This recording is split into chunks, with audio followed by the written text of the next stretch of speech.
Hi everybody. This should be a fairly short video. This homework in section 9.4, or the section 9.4, basically just ties section 9.1 through 9.2 together. So, one of the hard things to decide if you're given a problem, especially a word problem, is to determine, well, which one of the tests do you use.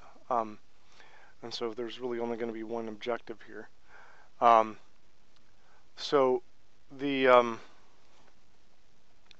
So basically, it all depends on the parameter that you're measuring, right? So if you're talking about a proportion, again, you have to make sure that that this information is met. And then for the mean, right, if sigma is known, and I guess here you use the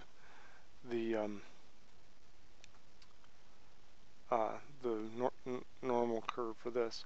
And for the mean, again, if you're looking for the mean, is the standard deviation known? If yes, if n is greater than or equal to 30, then yes, you again compute the z-interval. And then for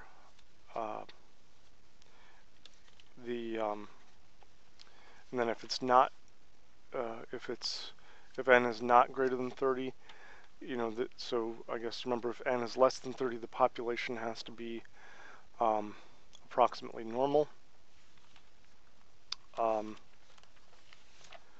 And then if no, then what we'll have to do is use non-parametric methods. That's methods where you don't use a distribution. And I just want to remind everybody too that remember that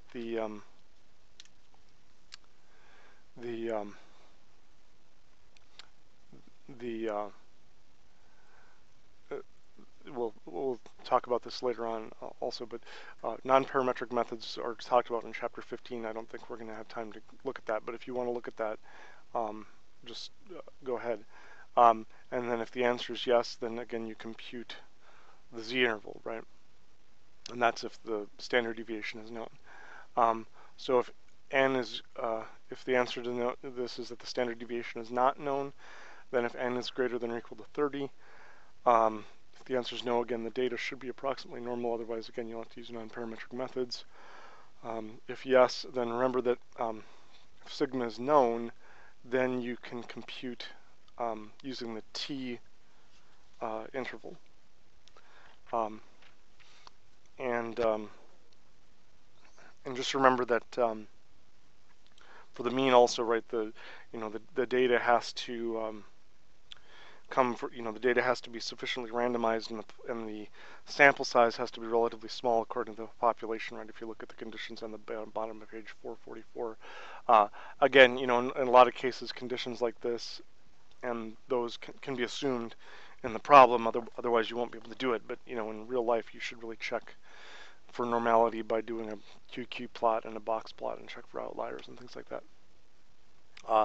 So this would be from 9.1. This would be from 9.2, all this stuff.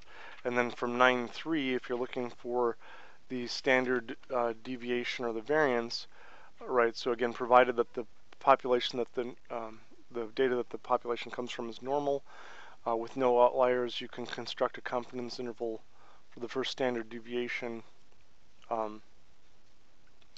for the standard deviation or the variance, right?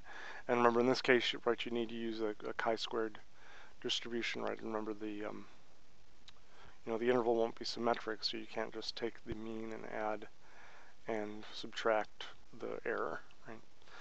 So that's pretty much it, right? Otherwise, so if you're looking for the proportion, use the procedure from 9.1. If it's the mean, use the procedure from 9.2.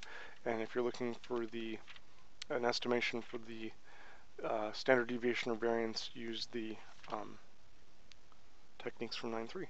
So so the hardest thing is identifying what you're looking for, right? And once you identify that, then you just use the appropriate method. So okay, so hopefully that makes sense, and that wraps up chapter 9, there is a section 9.5 on estimating with bootstrapping. Again, that's not something I'm going to cover. I don't recall if I made that homework optional or not, but if you look at the online textbook, there should be information about that. All right, well, so I guess the next thing we're going to move on to is Chapter 10. And Chapter 10, we're going to start a topic called hypothesis testing, where we're going to sort of make some sort of guess or hypothesis about what's going on, and then we'll see we can, depending on what we're trying to do, we'll see that there are statistical tests we can run to determine if the thing we're assuming to be true is actually true or not. So, okay, so hopefully that makes sense. Again, like usual, if you guys have any